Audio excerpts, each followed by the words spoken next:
दोस्तों नमस्कार। तो ये दिन का टाइम है। क्वेश्चन ले लिया मैंने 3/4 मेंबर का।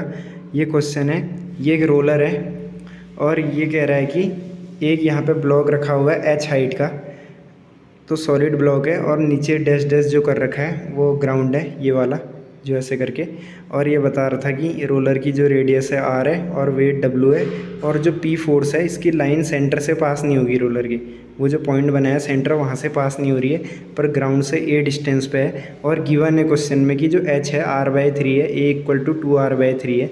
तो क्वेश्चन हमसे क्या बोल रहा है, find the force p force in terms of w के टर्म्स में बताओ p की value required just to push the wheel over the block. ये रोलर टाइप का व्हील है, तो ये कह रहा था कि जस्ट पुश करने हैं मतलब ब्लॉक के ऊपर रोलर को। तो इसमें क्या होगा, जब ब्लॉक के ऊपर आप इसे पुश करोगे जस्ट मतलब जब ये जस्ट ग्राउंड से अपना कांटेक्ट लॉस कर देगा, उस समय की बात कर रहे हैं।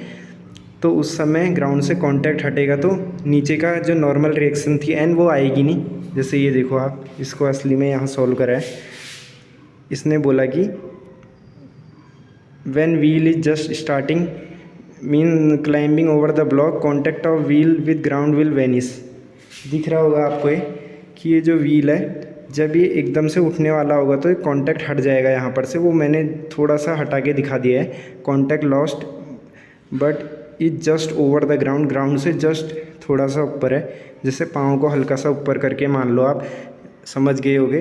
तो अब क्या है देखो, एक इस सॉलिड सरफेस की वजह से नॉर्मल रिएक्शन आएगी, एक जो फोर्स लग रहा है पी वो आगे प्रोड्यूस कर दिया मैंने, और एक वेट। 3 फोर्स मेंबर है, बॉडी इक्विलिब्रियम में है क्योंकि जस्ट लिखा है, मतलब मोशन जस्ट स्टार्ट होने वाला है, मतलब इक्विलिब्रियम कंडीशन मेंटेन्ड है।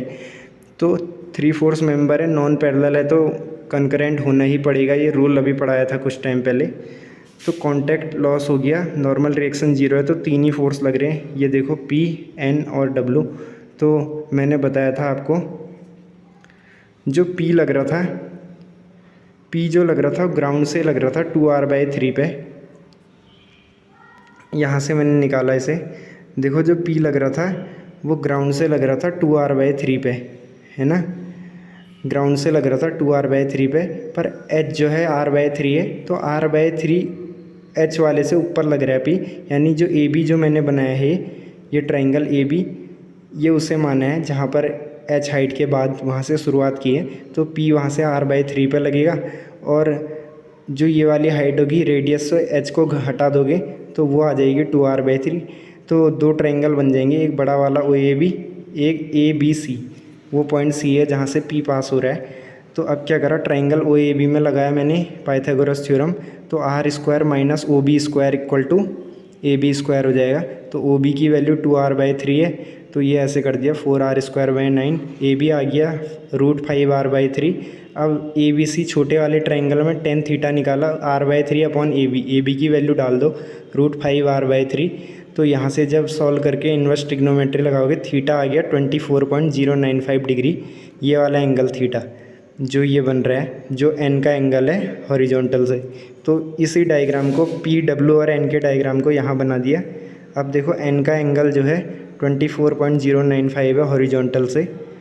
तो मैंने कुछ नहीं करा, मुझे निकालना है पहले P निकालना है W के टर्म्स में।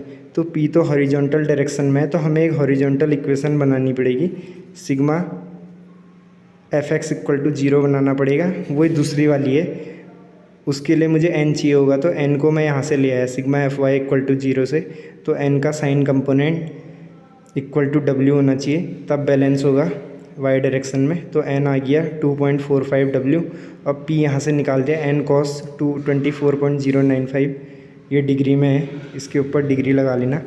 जो P आ जाएगा 2.236 W आ जाएगा। ये हो गया पूरा क्वेश्चन सॉल्व।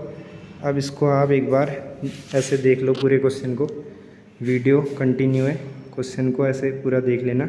3 फोर्स मेंबर का कॉन्सेप्ट यही है कि कोई बॉडी अगर 3 नॉन पैरेलल फोर्सेस के अंडर में इक्विलिब्रियम में है तो तीनों फोर्सेस को एक ही पॉइंट से पास होना ही पड़ेगा। ये रूल है इसका, all 3 forces must be concurrent. तो ये क्वेश्चन सॉल्व कर दिया, इसको आप अच्छे से देखना, और थैंक यू बहुत बहुत।